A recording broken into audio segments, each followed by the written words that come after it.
চিকিৎসক সমাজ একজোট হলে কি হতে পারে আরজিকর আবহ তা দেখিয়ে দিয়েছিল। আরজিকর কাণ্ডে প্রায় একটা গোটা বছর ধরে যারা সামনের সারিতে থেকে লড়াই করে গিয়েছিলেন, এবার তাদের বিরুদ্ধেই নাকি পুলিশের তরফে চার্জশিট জমা দেওয়া হলো। তাদের বিরুদ্ধে কি অভিযোগ? এই সমস্ত আন্দোলনকারী চিকিৎসকরা নাকি পুলিশের কাজে বাধা দান করেছেন, আর তাই রীতিমতো আদালতের দ্বারস্থ হয়ে জামিন নিতে হলো চিকিৎসকদের। তারা ফের প্রশ্ন তুলছেন, প্রতিবাদ করলে কি এভাবেই আইনি হেনস্থার শিকার হতে হবে? ঠিক কি ঘটেছে?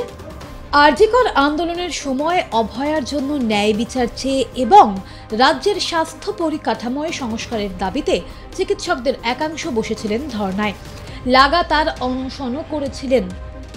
সেই সময় তাদের বিরুদ্ধে অভিযোগ উঠেছিল যে তারা পুলিশের একাধিক কাজে বাধা দিয়েছেন, নিয়ম বিরুদ্ধভাবে তারা মিছিল করেছেন এবং এই সংক্রান্ত মামলাতেই পদক্ষেপ করে পুলিশ। আন্দোলনকারী সেই জুনিয়র এবং সিনিয়র চিকিৎসকদের বিরুদ্ধে রীতিমতো পেশ করা হয় চার্জশিট। চার্জশিটে পুলিশ যাদের নাম নিয়েছে তাদের মধ্যে রয়েছেন আরজিকর আন্দোলনের অন্যতম মুখ দেবাশিস হালদার, কিঞ্জল নন্দ, অনুষ্টুপ মুখোপাধ্যায়, রয়েছেন চিকিৎসক সুবর্ণ গোস্বামীও। মোট 11 জন ব্যাংকশাল আদালতে যান এবং জামিনের আবেদন করেন। তাদের আবেদন মঞ্জুরও করা হয়েছে। এই প্রসঙ্গে কি বলছেন চিকিৎসকরা?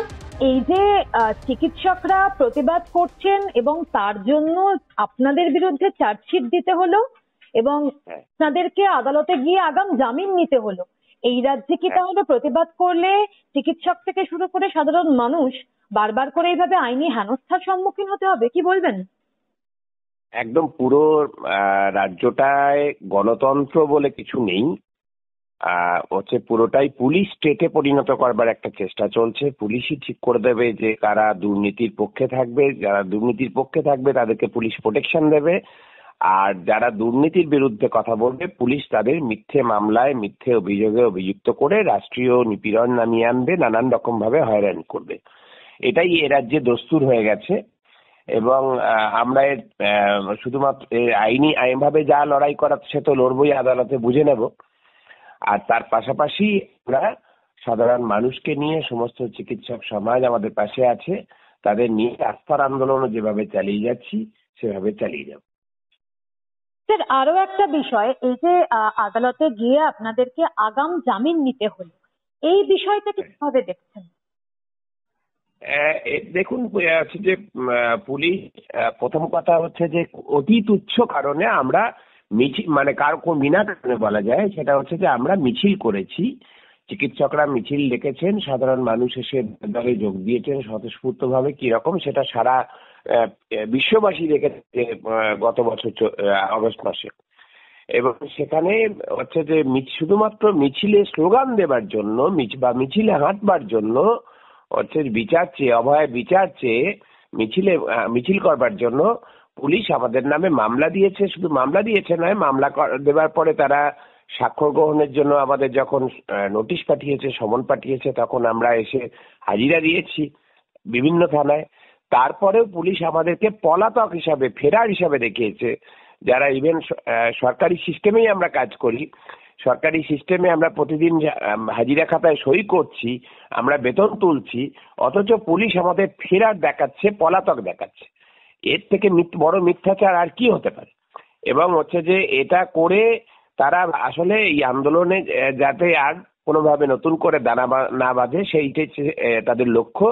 এবং সেই জন্যই যারা আন্দোলনের সামনের সারিতে ছিল, নেতৃত্ব যারা ছিল, তাদেরকে নানান ভাবে ভয় দেখানোর, হয়রানি করবার চেষ্টা করছে। কিন্তু তাতে যে কোনো ফল হবে না সেটা হচ্ছে যে আমরা হলফ করে বলতে পারি যে এতে করে যারা আন্দোলনে যুক্ত হয়েছিলেন, প্রতিবাদী মানুষ যারা, তাদের চোয়াল আরো শক্ত হচ্ছে, তাদের হাতের মুঠি আরো শক্ত হচ্ছে, তাদের গলার জোর আরো বাড়ছে, তারা আরো তীব্র স্বরে প্রতিবাদ করবেন।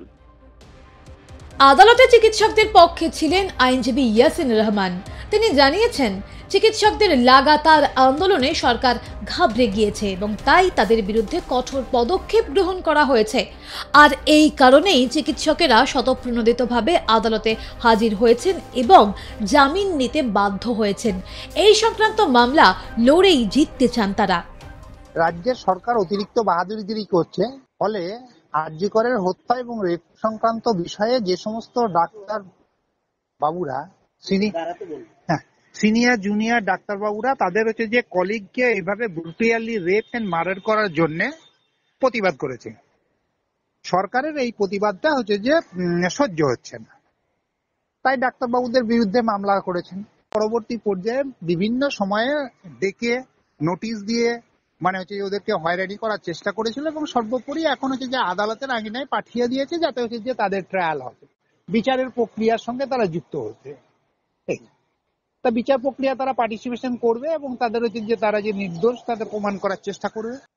এর পদক্ষেপ হিসেবে চিকিৎসকরা ঠিক কি করতে পারেন বা রাজ্য সরকারি বা ঠিক কি পদক্ষেপ চিকিৎসকদের বিরুদ্ধে? রাজ্য সরকার কি করবে তা জানি না। রাজ্য সরকার যে মামলা দিয়েছে, মামলার যে অনুসন্ধান করে তারা চার্জশিট দিয়েছেন এবং চার্জশিটের পরে এখন ট্রায়াল হবে।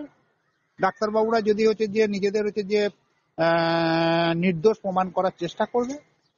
আর এই সময়তে ডাক্তারবাবুদের যারা পাশে ছিল, যে গণতান্ত্রিক মনস্সম্পন্ন আইনজীবীরা, তারা ডাক্তারবাবুদের সহায়তা দেবে।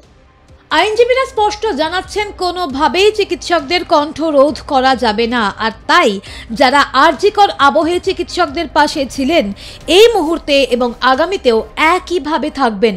অন্যদিকে চিকিৎসকরাও ভীত নন।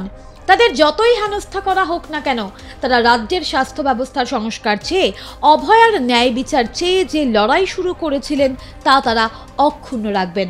সায়ন্তিকা বন্দ্যোপাধ্যায়ের রিপোর্ট, আর প্লাস নিউজ, কলকাতা।